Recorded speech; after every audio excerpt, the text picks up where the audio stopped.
Hi, everybody, and welcome back to the Route 281 podcast, episode 11. Justin Aust.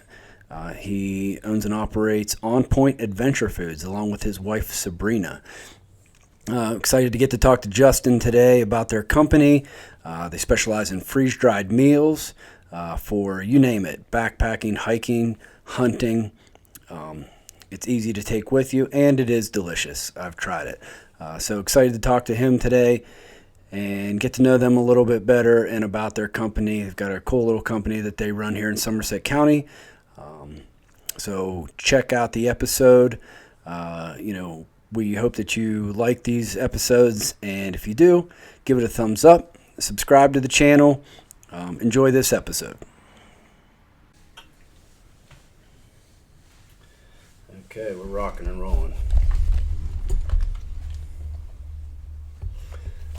Is there left and right? No, you can, any way is comfortable for you. And just pull that mic up to you wherever it's comfortable. Good deal. How's that? Perfect. Okay. All right. We're going, man. We're going. Justin Aust, thanks for coming, man. Tim, nice to have you. Yeah. Vice versa, right? Right.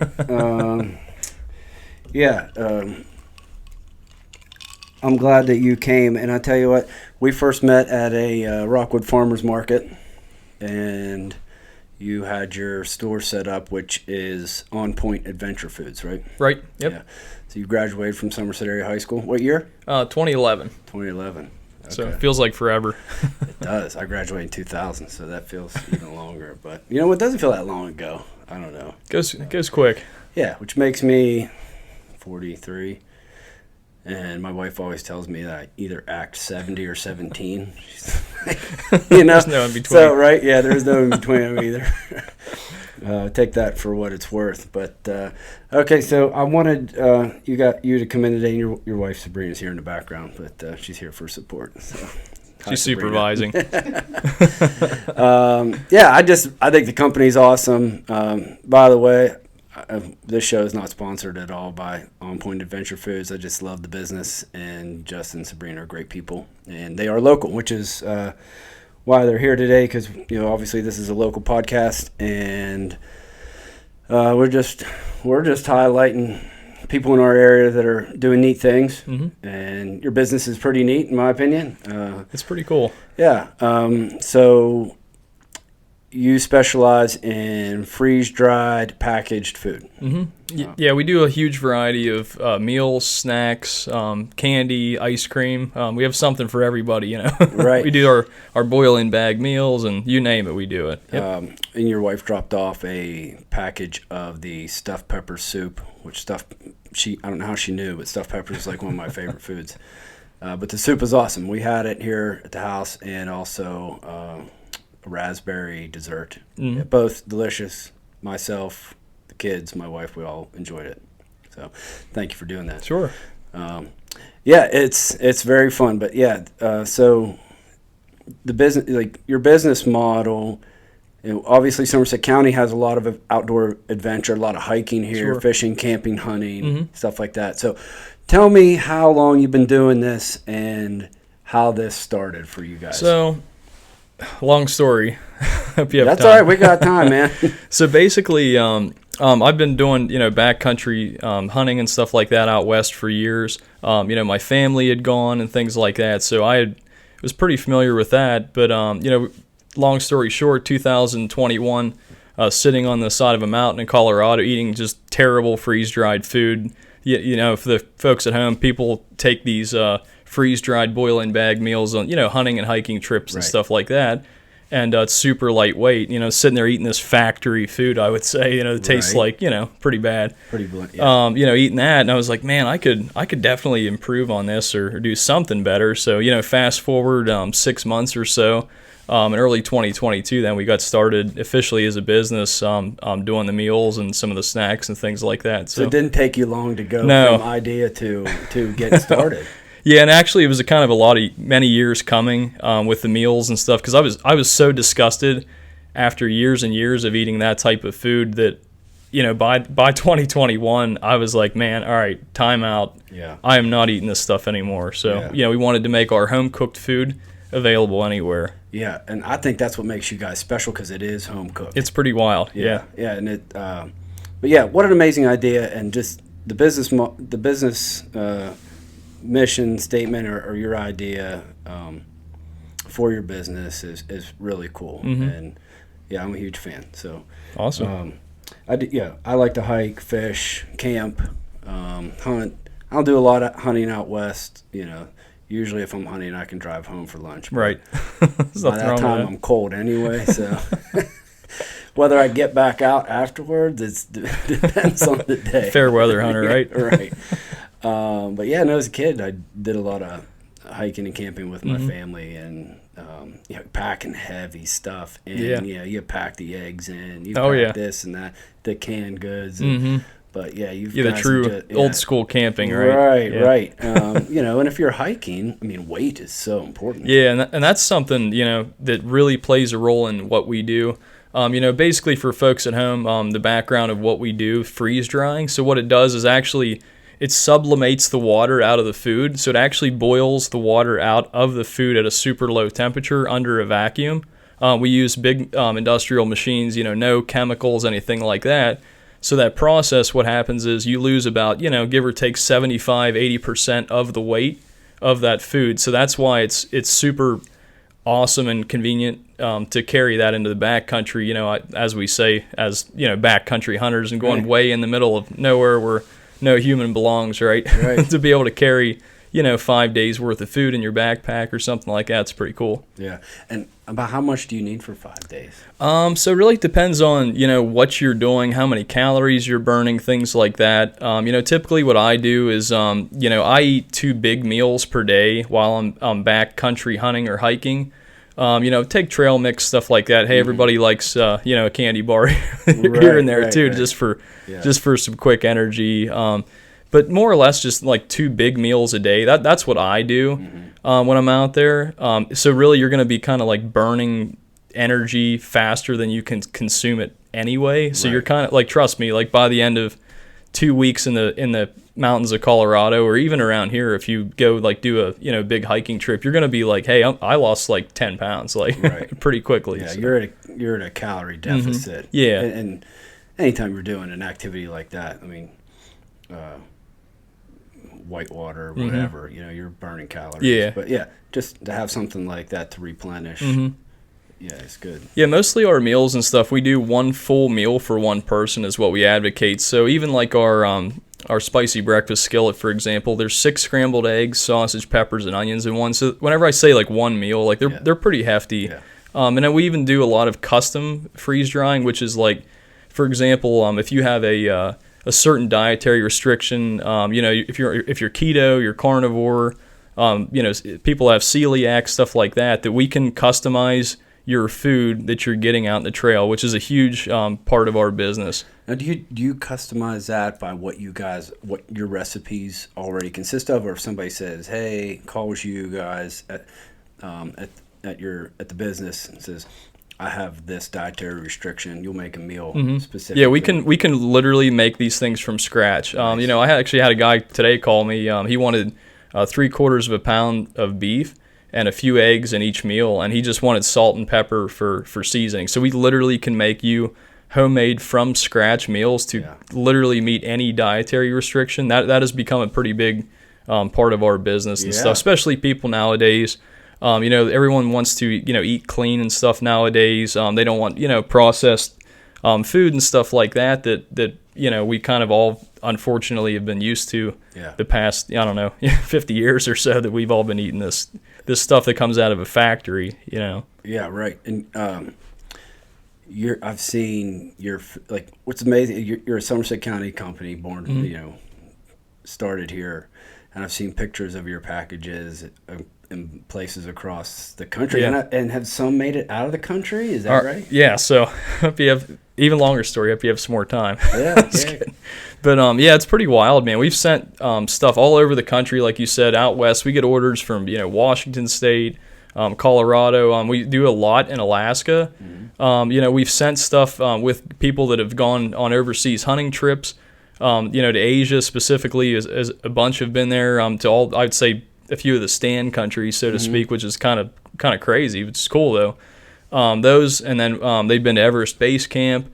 We've taken them. We were in Africa last year hunting, South Africa. We had food with us personally, but Right. yeah, it's been awesome. And it's easy to pack. Yeah, and the nice thing is about it, it's shelf stable, lightweight. You could said easy to pack. Really, there's so many benefits to specifically the meals, that are shelf stable that you can take anywhere in the world. So, which is really cool.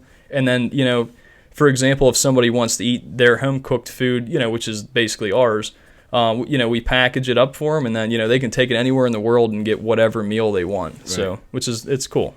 Yeah, and I was amazed, when you add the water. I mean, it's so simple, and you can talk about that process, but the taste, it's like, oh man, I mean, it tastes like you just cooked it on the stove, or it was in the crock pot all day. Like the ground beef, the texture of the ground beef was like it was on point. Yeah. Which is why you're called that. I don't know, no pun intended. Yeah. But yeah, I'm a texture freak. Right. The texture was great. Mm-hmm. Yeah, and a big reason for that, our ingredients come locally as possible, and like to the extreme to where we go to, our county fairs and stuff here in Somerset and surrounding counties for beef, pork, and we get all of our ingredients here in Somerset County as much as possible. Yeah. So, and that's awesome because you could do it cheaper by getting. I sure could. Yeah, we could go wherever, but what's somebody put into that animal, and what you're getting. Mm-hmm. You're giving the absolute best that you possibly can. That's commendable for sure. Yeah, and the quality can't be overstated, and it helps the whole community out. If we're doing well, we're going to be buying more livestock, stuff like that. I mean, it's good for everybody. So and we love the area, and want to support everybody as much as we can. Right. So what are some of your most popular meals? Oh, I'd say that's a tough one. For breakfast, probably the biscuits and gravy. We do a sausage biscuits and gravy, which is out of this world good. That one probably for breakfast. For lunch and dinner, it kind of goes in like waves, sort of like we do a beef chili mac with cheese, which is kind of like a comfort food in the backcountry. That one's popular. We do the stuffed pepper soup's a really big seller for us, like you said. That's kind of a Western PA staple. Yeah. And it's very different. I don't know any other company that's making that in a freeze-dried meal. Right. Chicken Alfredo, some of our like staple meals we do are very popular. We do some really wild ones. We even do like a spaghetti squash sausage marinara, which is pretty cool because we just had a lot of people come to us and say, hey, we don't want to eat like per se noodles and stuff like that. So, trying to get away from carbs. We actually grow the spaghetti squash ourselves, which is a lot of work, but it's fun. Yeah, but you guys are doing it right, like as far as representing yourselves in this business, and that's when you're a small business, it's really important to put your best foot forward. Sure. And, the fact that you guys, the raspberry dessert that Sabrina dropped off, it's like when you put that water in. It was like real raspberries. Yes. It was so good. Oh, yeah. Yeah. It was so sweet. Tasted like you had like this homemade raspberry pie filling, basically. Yeah, it's crazy good. Yeah. Yeah, and basically, for the people at home, that aren't super familiar with like a freeze-dried or boil-in bag meal, basically what it is, it's fully packaged and ready to eat. It's been, pre-cooked, and you could really pull it out of there and eat it. It's fine. Right. But, typically what we do is rip the top off, just add boiling or hot water to it, and you just let it sit for about 10 minutes, and you're ready to go right out of the pouch. So, very convenient. Yeah, super. And you guys are also a jet boil dealer, right? We are, yeah. We just picked them up pretty recently, or vice versa. They picked us up. Right. So explain, like, what that is and how that is useful in the food here. Sure. It was a product that kind of went hand in hand with our meals. A jet boil is a very lightweight backcountry camping stove, and they're for people at home. They're basically just a bit bigger than maybe like a Pringles can, maybe the same length, but a little bit more kind of girthy. I have mine here. So. I forgot mine. Yeah, that's right. So this is basically just there's water in here, but. They pull that off, and this is one of the best Christmas gifts I ever got. And just to start this thing up.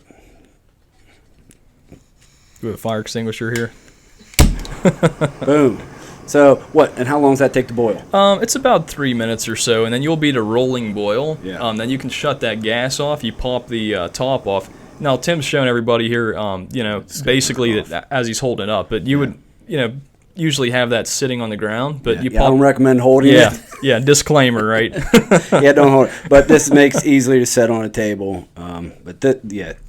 JetBoil does make a gas that goes in here. So. Yeah, basically you just pop that top off after the water's boiling, and it's that outside there. You can actually touch that, and you can grab it. It'll keep your hand from getting burnt and stuff like that. You just get that water into the pouch, and you're ready to go. Really, anybody can be a gourmet cook as long as they can heat some water up. So yeah, and I mean, if you're really roughing it, you don't have one of those, and just got a little pot, and you can start a fire, boil some water. Anyway, we actually sell a lot of meals to people that you wouldn't typically think that are going to eat that kind of stuff, like over the road truck drivers. A lot of people that go motorcycle riding, stuff like that. Oh, yeah. And they don't even necessarily have a jet boil. They just stop at a rest stop or they're in a hotel or something like that. Even people that are working out on the road. However, you can heat the water up. Like I said, you're a gourmet cook then at that point if you have hot water. And you don't necessarily need hot water. Everybody just likes a hot meal, Right. So you can use cold water to soak it. But there again, it's going to be like cold soup. Right, So. yeah. That makes it good. So the freeze drying process, just a little bit about that, and like you said about how it evaporates the water. Mm-hmm. But does it leave the nutrients? All the nutrients are intact, the proteins, everything like that? So basically, a lot of people are going to get confused between dehydrating and freeze drying. Long story short, basically the freeze drying process is a vacuum, so it actually sublimates that water out, and you boil the water out of the food while it's under that vacuum. So it's basically like being out in space. Yeah. And that water just sublimates out of the food, and it's going to stick either to the chamber walls or get sucked out of the machine and just literally disappear from the food and separate. So dehydrating, it uses heat and air and stuff like that to force that moisture out of the food, and it does dry the food out, but not to the extent of freeze drying. Mm-hmm. During that process of dehydrating, it actually kind of pulls the food apart, for lack of a better way to describe it, and you lose a lot of like your micronutrients and stuff like that, as far as we know. And it's 40 to 60% even of the nutritional value of that food can be lost if dehydrating. Mm-hmm. That's where freeze drying comes in. So it actually, because it's not a heat process, you don't lose. I would say almost zero of the nutritional value is lost, during that process. So there's huge advantages to it, especially if you're going to eat it long term, because it's going to be better for you. Yeah, yeah. So do you market this to preppers a little bit at all, or not?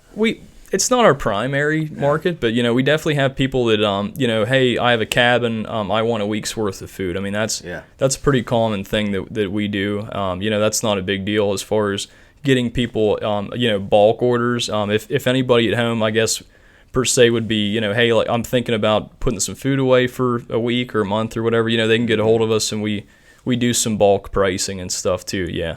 Yep. How long does this stuff last? Good question. So basically, I tell people, verbally, I tell people 10 years of shelf life, and that's going to be, freshness wise. Yeah. But realistically, because we freeze dried it and then have it in, it's called that Mylar. It's going to be a thick metallic bag. It's perfect seal. It's the ultimate way to preserve food. So, like whenever I say 10 years, that's really not doing it justice. Quite honestly, it's probably decades. Yeah. For example, you can get online and watch, it's pretty crazy. You can watch videos of guys opening like sea rations and some food from like back in Vietnam era. Wow. And they're still fresh. I would say they're fresh, that they're not spoiled. Yeah. They might not taste as fresh. Right. So I mean that's kind of like the trade-off. It won't spoil, but it might not be as fresh after basically that 10 years. And there's no preservatives in this. No. The beauty of the process is, so basically for food to spoil, you need a couple things. You need light is a big thing that breaks food down. That's where the packaging helps with that. There's no moisture in it, and then we also put an oxygen absorber in. Yeah. So basically after it's freeze dried, it has no moisture. It has an oxygen-free environment, and the packaging is going to make it completely sealed. So there's really no way the stuff can spoil. Thereby eliminating any need for preservatives at all. Yep. Right. So I can ask you. But, oh yeah. So if somebody wanted to store, I'm not a prepper, but I do think long term. It's just Sure. Just kind of the power way goes out I once think. in a while. Right. You never know. But yeah, I thought it's a great idea for that. Because I can go and buy this or that, and even canned goods don't last that long. Yeah. Honestly. No. So this would be a much better way to store some food long term. So what does the average meal cost? So what we do is at the shows and stuff like that, I say shows, but like at events and stuff when we travel, we do show pricing, which is kind of like an advantage. Like, hey, I saw you guys at the show. It's cheaper for everybody per se, because there's no shipping and stuff like that specifically. I always tell people at the shows, it's my corny joke. I say it's free shipping because it's right on the table. Right.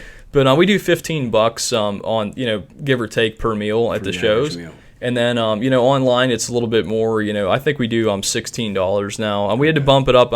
We talked earlier before the show about how price increases have been difficult, especially in the food industry with eggs and beef and everything else that's gone up over the years. It's just how it is, unfortunately, that we have to charge more. Yeah. Whenever we started, I think we were at like $13 or $14, and we've been trying to keep it down as much as we can. And honestly, you can't apologize for that because that's just everybody knows that. You go to the grocery store, everything is so expensive. You can walk out of there, like, what in the world did I buy? Right. It's just the way it is, and it's one of those things that you're not in control of. Plus, you have to keep in mind you get what you pay for. Oh, sure. And you're getting a homegrown company buying local stuff, good. So yeah.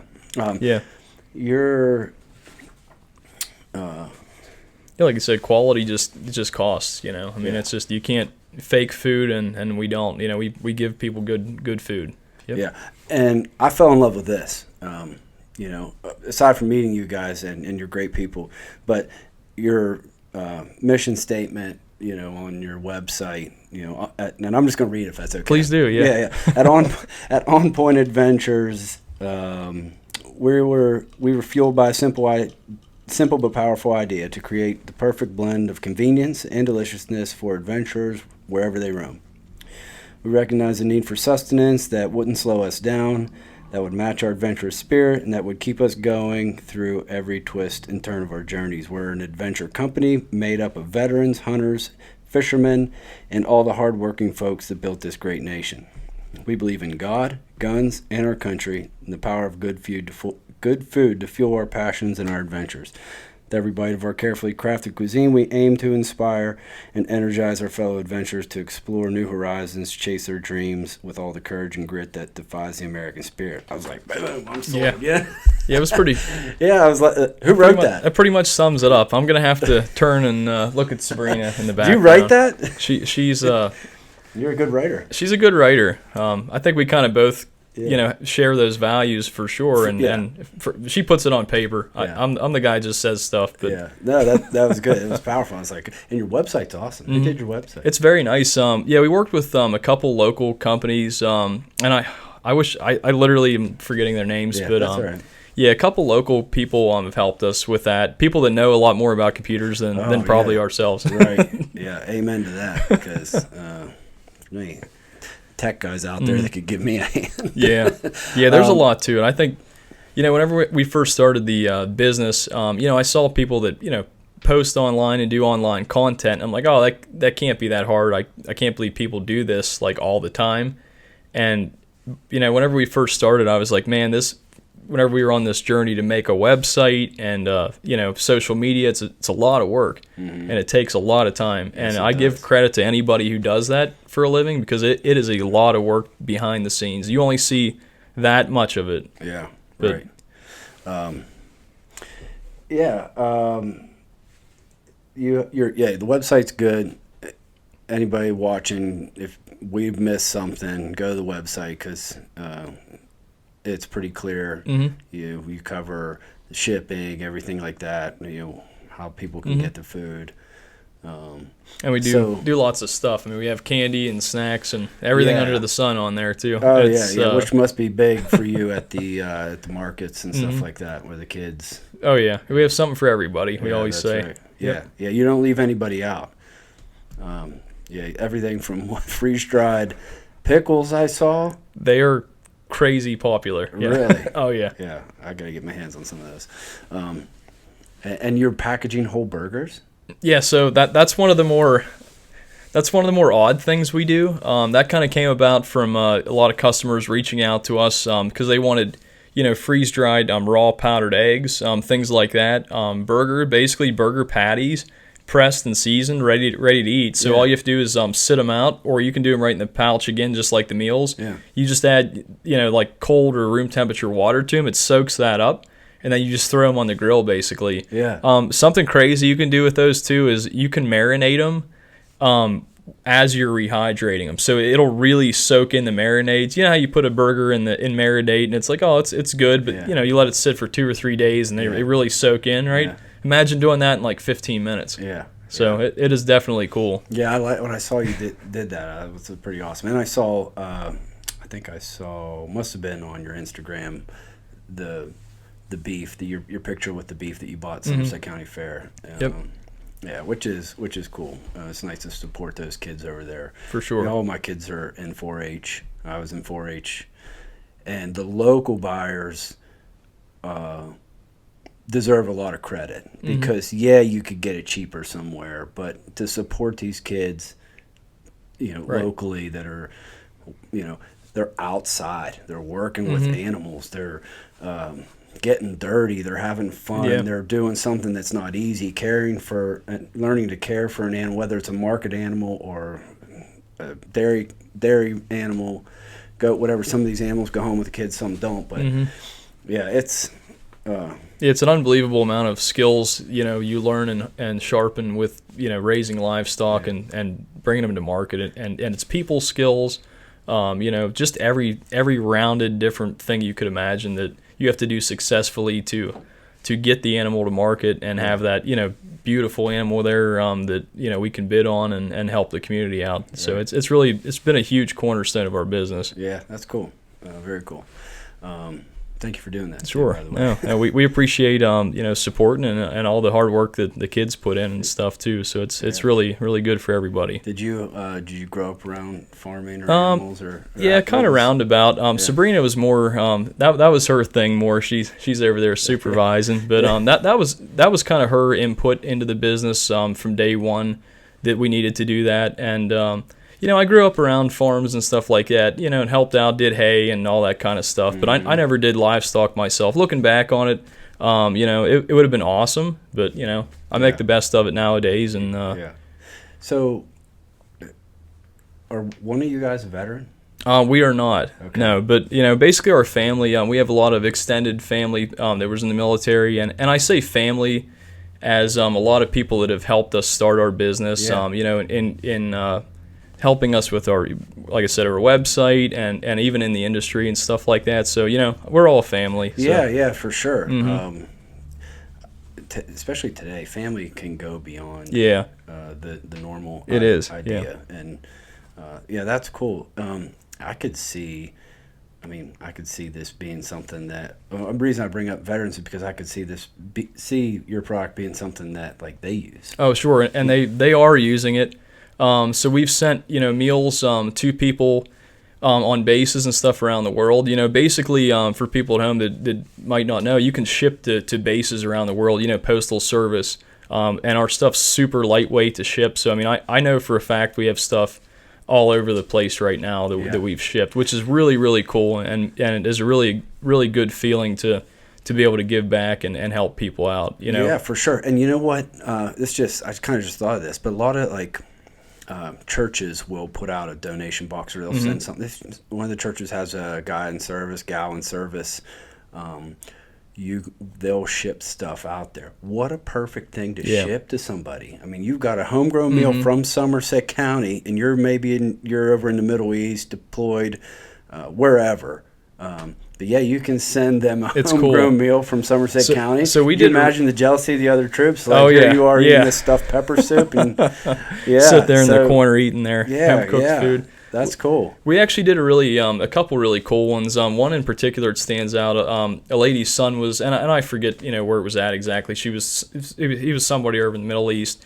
She brought chili to us, and we freeze-dried it for her and packaged it for her and sent over for her son. So he was eating that home-cooked food from mom over, which is really cool. It's just like, wow, I'm eating my mom's or my family's recipes that they made. And we can do that somewhat locally. Freeze-drying as a custom freeze-drying for people locally. That you can bring food to us, and we can freeze-dry it and package it for you too. That's awesome. That's what a It's really cool. Idea. Yeah. And you can, like you said, I hadn't thought about them making their it's really neat meal. They bring it to you, you freeze dry it, and then you can nice. Yeah, it crosses so many boundaries of like different things that you thought, oh, that was impossible. Like now you can do it basically. Like maybe somebody's overseas, whether they're serving or not or whatever, wherever, for business or out of town, and missing home, right? Like that's home cooked food that they can eat, anywhere, which is really, really cool. That is cool. Have you had anybody like?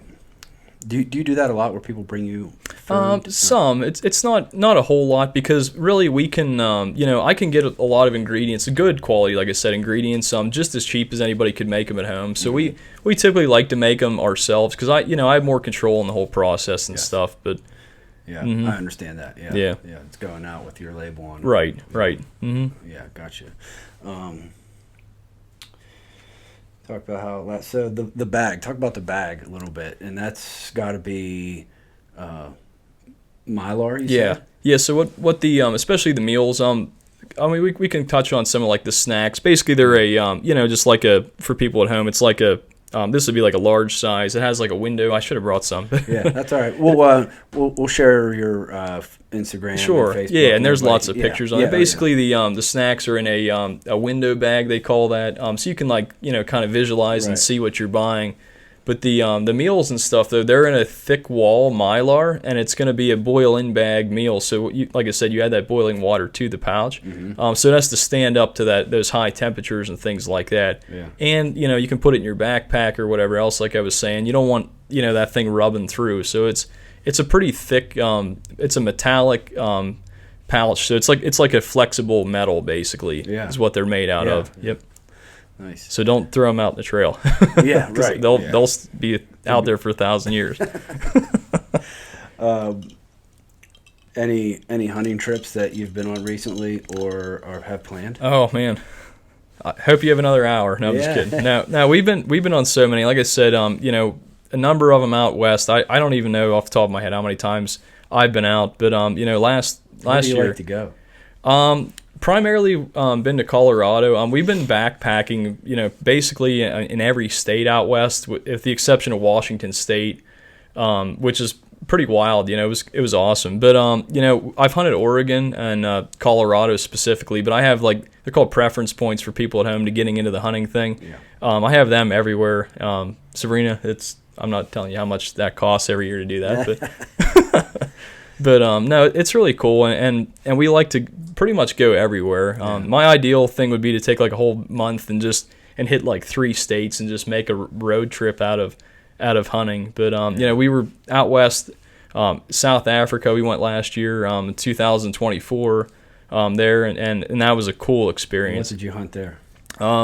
A lot of plains game mostly. My buddy Shane, he shot a Cape buffalo while we were there, which was pretty heart pounding. Hunt. I mean, I wasn't behind the rifle or anything, but it was pretty wild. Yeah. But the plains game was cool.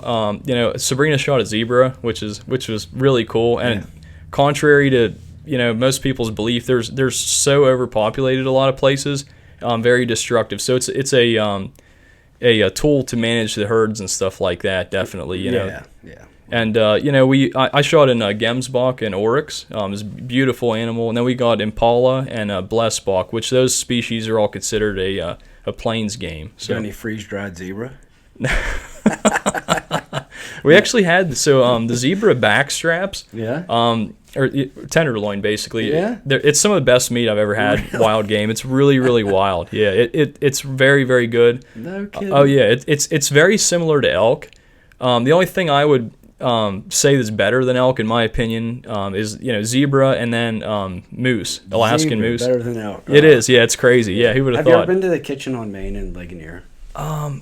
Where's it at? So if you go where the ice cream shop is, like with the main diamond there, you hang a right. It's been so long, but we went down there for dinner one like a date night, and they had elk tenderloin for a special. Oh, dude, it was so good. It's good. Yeah. Yeah, elk. I love elk. Elk's good.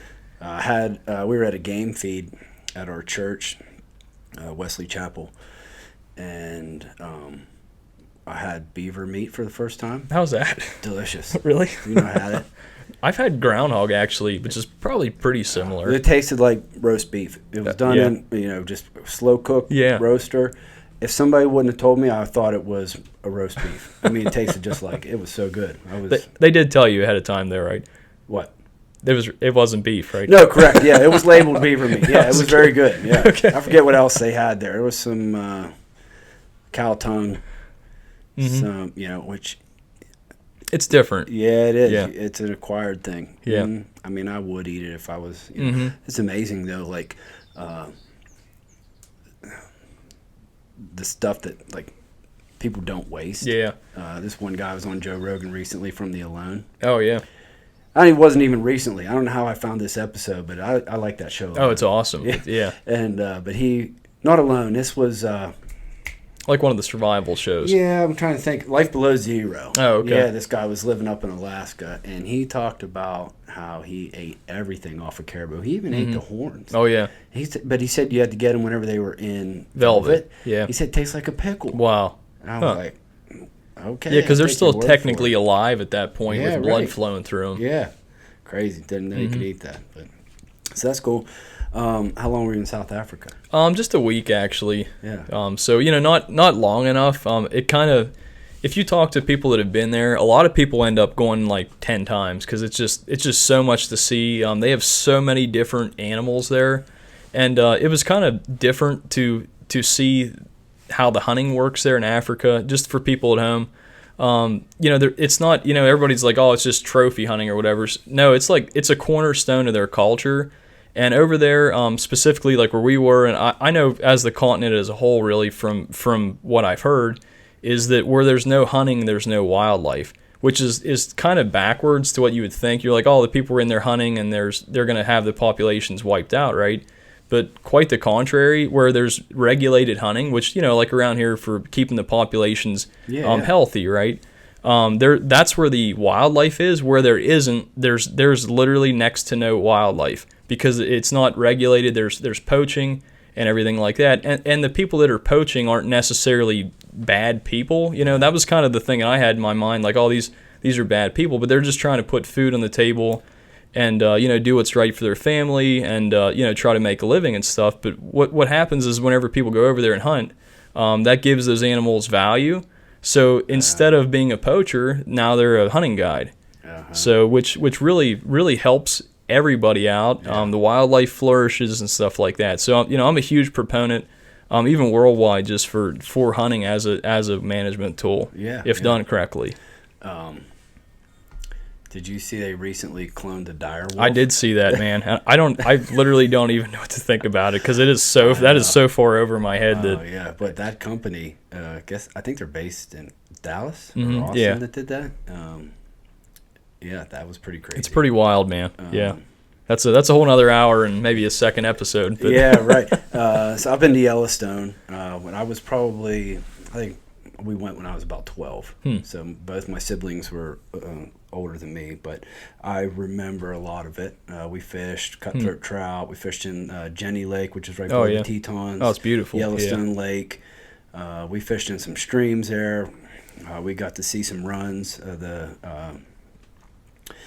I don't know if they weren't salmon, but I believe they were probably steelhead runs. Yeah, it's probably trout and Yeah. stuff like that. Yeah. What a beautiful place, though. Mm-hmm. Old Faithful, bison. We saw cool. got to see two brown bears. Oh wow. Didn't see any wolves. I don't know if they're there. They are now, right? Well, the wolves were originally like reintroduced or were always in Yellowstone, but they were contained in that area. Yeah. There weren't maybe a whole bunch of them, historically. You said you were there a while ago, so there weren't a bunch there. Now, basically, they are everywhere now. Yeah. Out west, which is kind of controversial, even in a lot of ways, because the management, kind of like, hey, pushed them out that we want wolves everywhere. So, Right. but there's a lot more than there used to be. Trust me, or right. there's a lot more now. I did walk up to an elk, which was probably not smart. No, But, it's amazing. I don't recommend that at all because No. you see videos. Oh, they're insane. Yeah, horrible videos, people getting, too close. But I at least knew, growing up on a farm, I know, we walk up to bulls and stuff like that. But, yeah, they're still a wild animal. Yeah, right. And my brother, him and I walked up to this one, and we got pretty close. And he dropped his head, pawed at the ground, and took off. But it's just they're so used to people, and it's not a good smart thing to do. But when you're 12 and parents aren't looking. Yeah, and they're huge, and like I'll tell you what's wild. If you ever see a moose, how much bigger they are than an elk, and people from basically to explain it to people how much bigger they are than an elk. And I'm talking like an Alaskan moose, obviously. Right. But did you ever shoot one? I was long story. Here's another story. It's a cool hunting story, right? Yeah.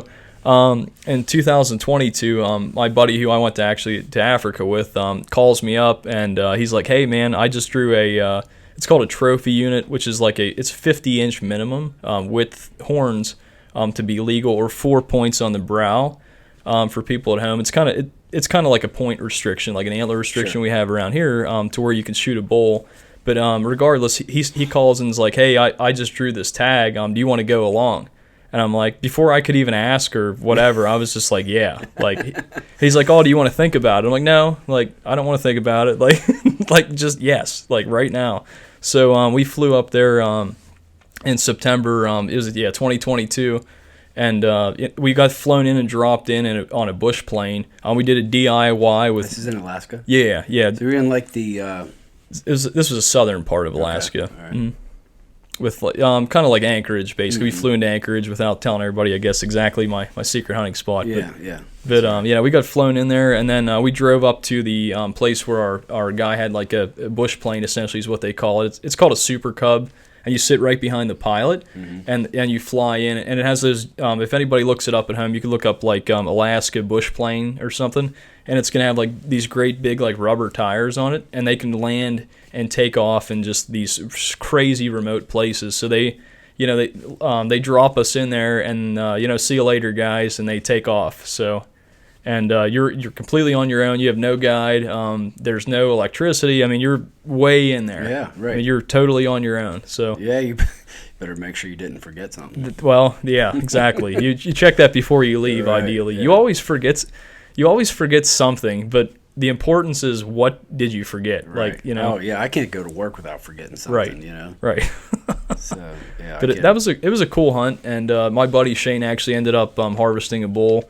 And I think it was like 53 inches or something, which is, for people at home, that's like from me to your face wide on the antlers. And back to like talking about how big they are, the size difference between them and an elk is like massive. They are just like, we guessed he was like 1,400 to 1,500 pounds, that bull.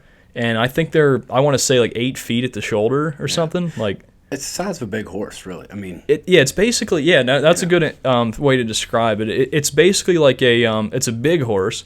I'm not an expert on horses, but like it's a big horse, and with a giant set of antlers on it. Right. Yeah. So did you have to pack it very far? Yeah. So we had to go 2 miles packing that thing back to our base camp. Wow. like completely on How our many own. trips did you have to do? So, good question. Now you know why he took you with. Yeah, well, yeah. And I need tell help. people too. I'm like, I was the only one dumb enough to go help him pack a moose out of It's the not mountains. easy, is it? Oh no, it was one of the most challenging things I've ever personally done. It was all downhill to camp, which people were like, "Oh, that's good." Yeah, it's good, but that's tough on your core and Walking your downhill with a bunch of weight on your back is almost as difficult. extremely difficult. Yeah. Everybody hikes Yeah, with weight and on. so we got it on Saturday, and I think we got done packing Tuesday. Wow. Like got all the meat back to camp. Wow. So Any issues with bears getting after it? at good all? question. So basically in Alaska, what you do is you have to be really cautious because there's obviously grizzly bears there. They actually call it like Grizzly Point. It's like a name basically they gave to this this area. That's what our pilot called it. And but they're in there. We didn't see any grizzlies that we know of. That doesn't mean that they weren't there, right? We made a lot of noise and stuff, so we didn't have any trouble with brown bears. Now black bears, I probably saw 12 to 14 maybe or so. I don't know if maybe it was the same bear, a time or two, but they were everywhere up there. They didn't mess with our meat and stuff because what we do is you leave as much scent around your kill site and stuff like that as you can and take precautions. I'm not saying they're not dangerous. Obviously they are, they can be, but they're more of a nuisance, more or less. And, kind of we had them around us the whole time. Yeah. Up there, what you do, just say your kill site where you actually shoot that moose, you take all the quarters. For people at home that don't kind of do it as much around here with deer, you have to quarter them up and transport each quarter of that animal, your back straps, your inner loins, flank steaks, every edible piece of meat has to come off of that animal in Alaska, and they are unbelievable sticklers on that. It's called want and waste, and I'm telling you, every ounce you cannot even leave meat for the birds. Which rightfully so because they don't want waste. Right. Even the ribs have to even come out whole, and the quarters have to come out whole, and everything like that. Because they, long story short, they want to reconstruct that moose after you get it out of the field. Essentially, if you would have to make sure you didn't waste anything. Wow, that's awesome. That makes make sure the hunters aren't just going up there whacking something. Yeah. Yeah. And that meat's for me is the real trophy. I mean, it was, like I said, how good it was. It was so, and maybe it's because I've had elk before a bunch of times, but it was so good. It was just like the most tender beef you've ever had in your life. There's a certain satisfaction about eating something that you've harvested yourself. For sure. Yep. Or whether you've grown it yourself, that's why gardens are so rewarding, or growing your own beef or buying locally, because maybe you go to the church with the guy that grew your beef, right? And you know where it's coming from, and I think pulled 5 trout out of the stream the other night, and threw them on the smoker with a little bit of lemon and butter and some garlic pepper. Oh, it was so good. Oh yeah. And I don't know, like, to know exactly where that came from. Yeah, it probably came from a hatchery, but at one point it touched the stream, so it but resets. it was it's in the stream. But yeah, it was good. But the native trout are so small. I mean, they're like sardines. Yeah, they're tiny. And for people that maybe have never caught one, in your audience and stuff here, that man, they just fight like crazy. We're blessed in this area that we have a lot of native, especially brook trout and stuff around, and those things are. They literally are the most pound for pound fighting fish on the planet. Yeah, you feel like you have you're like, man, I got a 20-incher on, and you reel them in, and he's 6 inches. Yeah, yeah, right. But that's the real deal. I was hiking on the Laurel Highlands hiking trail once, and I'm like, this was in the middle of March, and I'm thinking there's going to be nobody out here. Well, the shelter area I was staying in was completely full. Oh yeah. And I took a tent, was tent camping, and there were 2 guys there fishing these native trout streams. That are way up in the mountains, like just you're talking small holes, small stream, fishing for these native brookies. Yeah, it's pretty neat, and it's like a true adventure to catch them too. Yeah. Well, now I know that I'm packing differently now that I've met you guys. Yeah. Because that can of corned beef hash is heavy. Yeah. You're packing all that water. Yeah, and it's not good for you either. But no, it's what I grew up eating, camping, and I don't know why my wife is like, why do you eat that? It looks like dog food. I'm like, I don't know, it's good. But yeah, no. Yeah, I'd definitely be, hopefully storing up on for sure, some of man. your stuff. Yeah, it's I don't know. Yeah, I just think it's a neat business that you guys have, and Yeah, it's kind of that cool niche between, like you just touched on, people want to know what they're eating nowadays, yes, which is a fantastic thing. Yeah. Even more recently, the last couple years, with people with the internet, people are like, wow, wait a second, I've been eating this my whole life, and what's that ingredient? And they look it up, and it's like, why is that in our food, right? Like that's a whole nother rabbit hole, but Oh yeah, but it's important. It is It's important. everywhere right It is, now. yeah. I mean, functional medicine. People are looking at the way they treat their bodies differently, Right. And rightfully so. I mean, we've gotten so far away from a natural diet Sure. that I don't know what's in those chicken nuggets that Right. you're firing up for your kids. I mean, Right. We live in an area that it really supports a healthy eating environment because, like I said, you can get some home cooked meals from you guys if you're camping, hiking, fishing, hunting, or you can buy a beef locally or go to the fair and support these kids. Right. Get it processed and fill your freezer for Right. years Yeah, instead of yeah. just going and buying something off the shelf. You've got no idea where it came from. I mean, we've got every opportunity to do that at our fingertips. Right. I mean, you can buy, even when price of eggs were skyrocketing. There's a lady up the road that's selling them for $3 a dozen if you're willing to look. Right. You know. Oh yeah.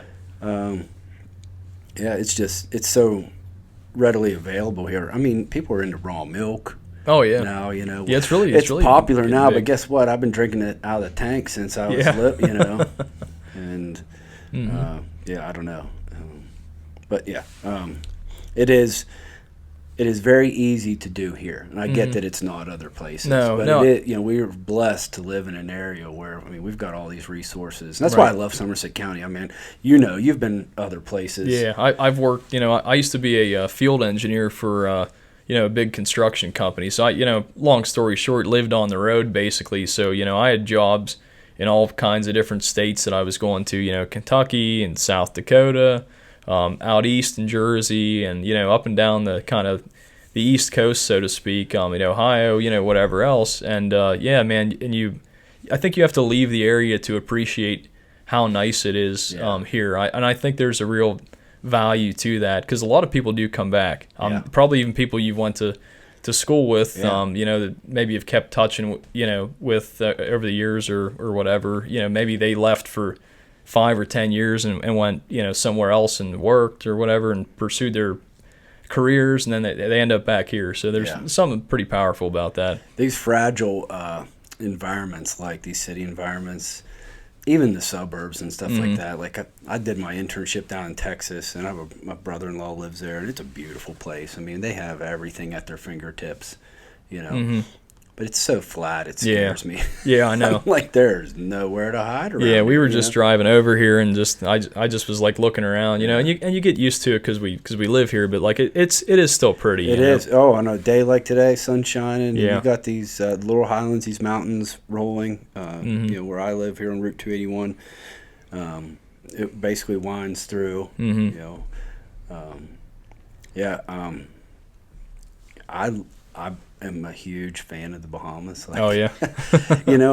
Give me the sun and the sand. Yeah. The guys are into hunting. Like, I would love to just like grab a kayak and go out and fish in some of these waters and stuff like that. That's like kind of what I like, the snorkels, all that stuff. But The only thing we don't have here is the ocean. right, but it's not that far. No, it's not that far. No, I mean the way you can travel today and stuff. But the only thing, like, if my wife said, I think I'd like to move to the Bahamas, I'd be like, okay, let's go right now.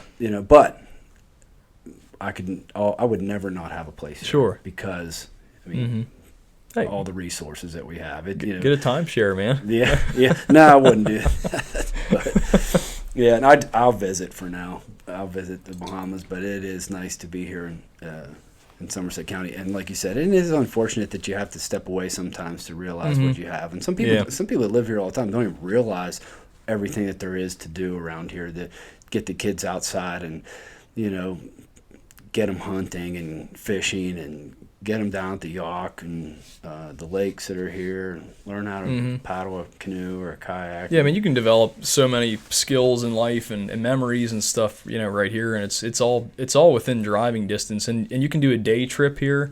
A lot of people, I'm just going to make an example up, like I'm just going to say Columbus, Ohio, because I lived there myself for, about a year. You would have to go a whole weekend or plan a big trip to go experience something we have right out our back door. So it's pretty powerful. We partner with Go Laurel Highlands quite a bit. Go to a lot of events and are a huge supporter of theirs, and vice versa. They've been really good to us. Great projects, and they support a lot of good local businesses. For anybody that needs connections with finding places around here or planning vacations, stuff like that, they're a great resource too. But it's really an amazing just general area to kind of experience all that stuff. But, and it kind of, as far as our business goes, it's one of the reasons probably we got into our business. We take our stuff out all the time and take pictures and stuff out while we're using the stuff out in the trails and kayaking, biking, whatever else, you name it. And I don't have to go 5 hours away to find it. So you have just a regular backpack, like take for instance a school backpack. You can throw breakfast, lunch, and dinner in there with your jet boil, and find a clean stream, boil it, make sure you boil that and get the impurities out, the bacteria, and I mean, you've got a meal. You don't even need to carry the water, but 8 pounds per gallon. It's incredible what you guys have come up with. I hope that the business does really well for you. I think that your motivation behind it is just honest, and I think that speaks to you guys. We appreciate that, man.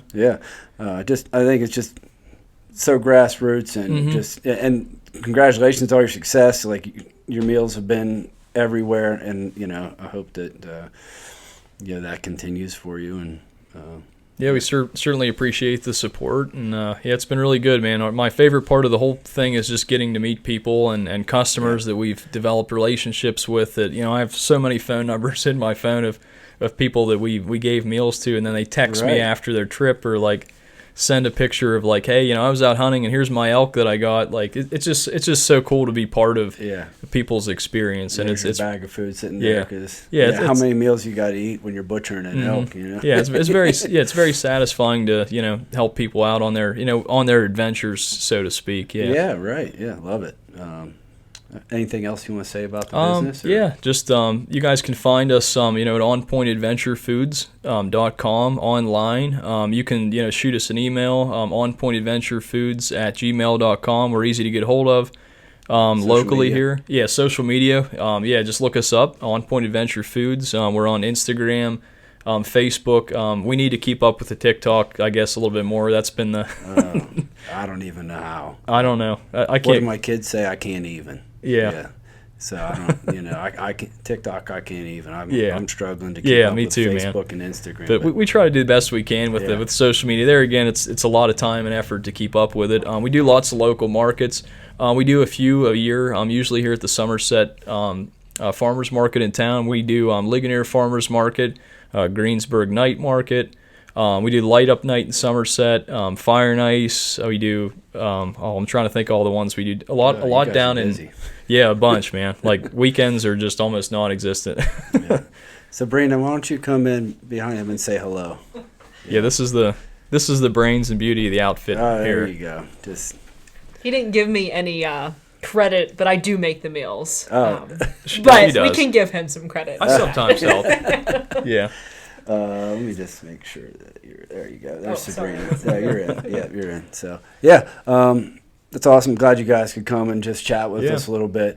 You're local. You're in Somerset, but your food is making it way beyond. So that's really cool. Definitely. Yeah. So thanks for having us. I really appreciate you guys being here so much. Appreciate So if definitely check them out.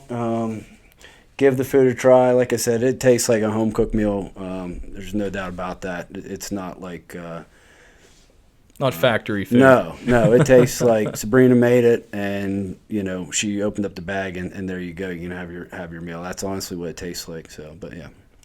Okay, guys. All right, so thanks. much. Thank you.